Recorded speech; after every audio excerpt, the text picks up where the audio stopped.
What's going on, guys? It's a new day here at McDaniel Motorsports.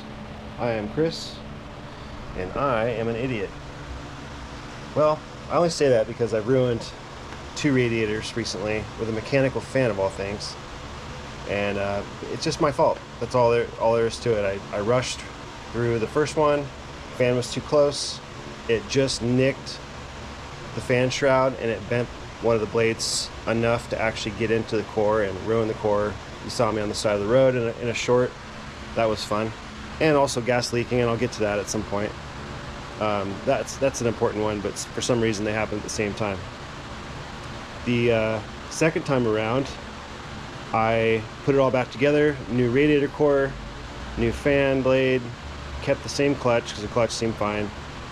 And what I didn't realize, so with a mechanical fan with a clutch, it'll freewheel. You can just spin it. So I was checking clearance like that. What I failed to realize or remember is the water pump. It's not engaged unless the fan clutch is engaged, and the water pump shaft was bent. So in my infinite wisdom, I took off with a buddy to go do some gun paperwork, and it happened again. Wrecked the core again. Same thing. Coolant poured out. I'm on the side of the road. I actually made it back, but I crested 240, so hopefully my engine's okay. Again, I am an idiot. So I'm starting to lean more towards electric fans now. So I get on Summit like I normally do. I'm not sponsored by them. That's where I shop normally. Unless I can't find something there, I'll go elsewhere. But I recalled Dakota Digital actually makes a fan controller that'll interface with my RXT, which is the interface that controls my gauge set. And with that little fan control module, which is this guy here, PAC 2800 BT, you don't need your common, you don't need ignition power or a ground. This BIM cable plugs right into the existing Dakota Digital RTX, RTX, can't remember which. Let's see, what is it? Just so I'm not misleading you guys. It's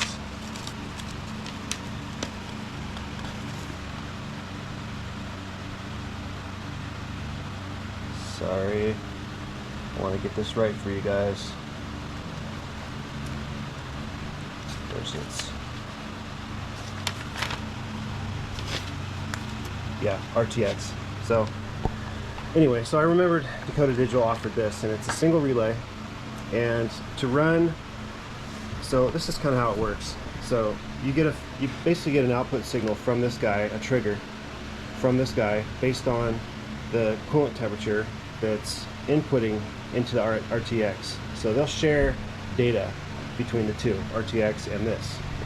So that was the other thing. If I just used like a regular fan control, it requires a thermostat switch.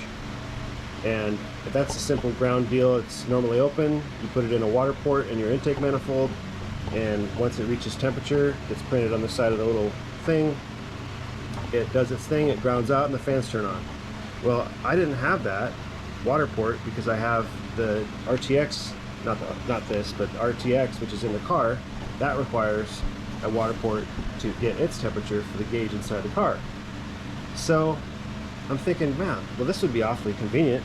It wasn't terribly expensive. I think it was 125 bucks, which is, I guess in the realm of cars these days, it's not that much.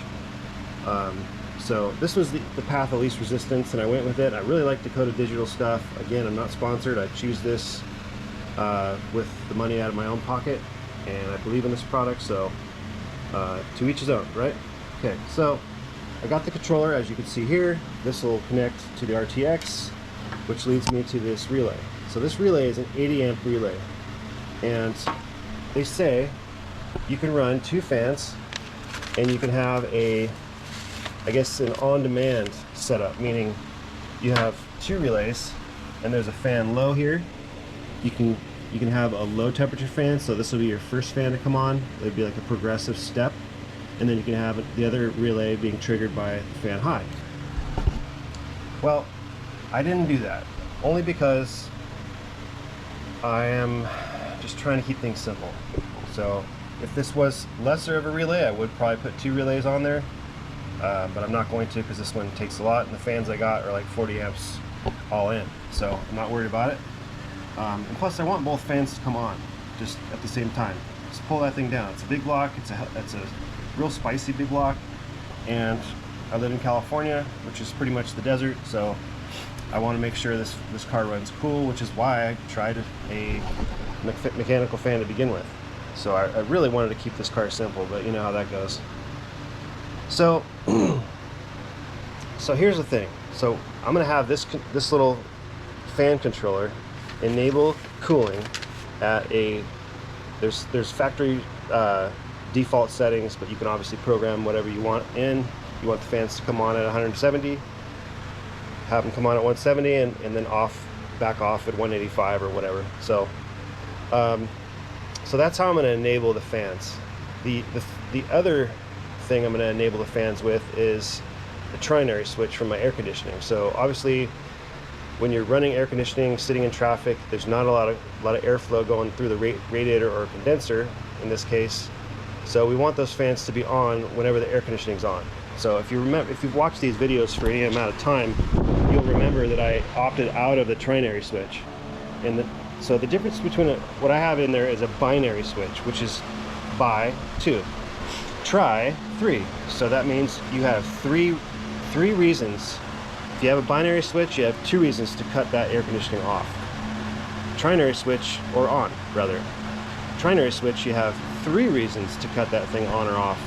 So the first one would be low pressure, second one would be high pressure, and then the third one would be fans. So that is your cut on and off 3 things for a trinary switch. So I'm going to reinstall the trinary switch, and so I have basically an AC kick signal. If the AC is on, basically, if that compressor is on, I have a signal to the trinary switch to go ahead and let the system work. So hopefully that made sense. I'm not sure if that made sense, honestly. But anyway, you get what I'm saying. The trinary switch is going to allow AC kick, meaning enable the fans when the air conditioning is on. So hopefully that makes sense. Let me know in the comments if it doesn't. So here's where I'm at. Obviously I had to tear my wire, not tear it all out, but I had to do some rewiring. Turn this fan off here. It's hot. Ironically, I'm working on fans. So with the American Auto Wire system, this is a specific system for the B-body Chrysler Dodge cars. This system comes with an electric fan trigger, and basically this is power when the ignition is on. So this is going to be my relay trigger, and these 2 guys are going to be my, so the one, this is going to go to the fans, this white wire here, and this blue one is going to go to the AC kick. So basically I had to run these guys, and I'm actually using 3 open spots in the bulkhead connector, so they're basically spares. So instead of drilling a hole through your firewall, you can actually utilize those spares. You just have to make connections on both sides of the bulkhead connector. So I've already landed these wires in the bulkhead connector, so I can kind of start routing them in the way of all these wires here. And that's why I love this loom stuff, so you can open it up, take it all back out, or then put it right back on. It's real easy to do instead of unwinding hundreds of feet of electrical tape and just throw it in the trash. I think that makes more sense. So yeah, and I think I'm gonna put my relay right here with these other guys, and I didn't screw them on. I just used Velcro to hold the relays to the firewall or to the core support here. I might actually be out of room over here because the radiator has to go in, obviously, with the fan shrouds. Yeah, so I'll figure that out in a minute. So I just wanted to explain what I'm doing here.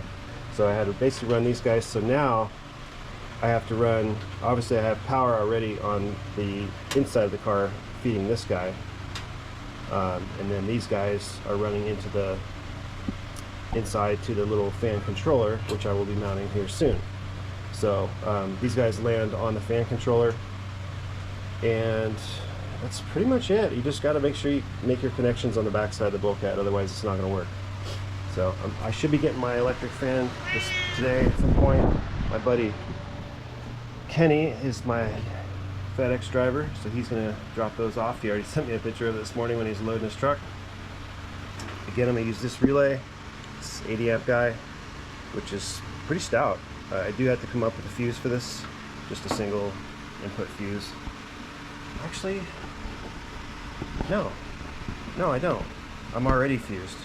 So the beauty of that electric fan wire, it's already fused in the panel. So all I have to do is power that relay with that electric fan's wire, and it's protected, so I don't have to worry about it. So this is all seemingly pretty good so far. And then I have my third revision of this radiator being recored. It's all brand new except for the end caps. Those are original, and the paint looks terrible, but that's what happens when you have a radiator shop paint your radiator. Just, it is what it is. So I'll probably touch that up, but I still got to get the fan shroud on there and make sure it all fits. It's a pretty universal setup, but it is for a Charger or a 26-inch radiator, which is what that is.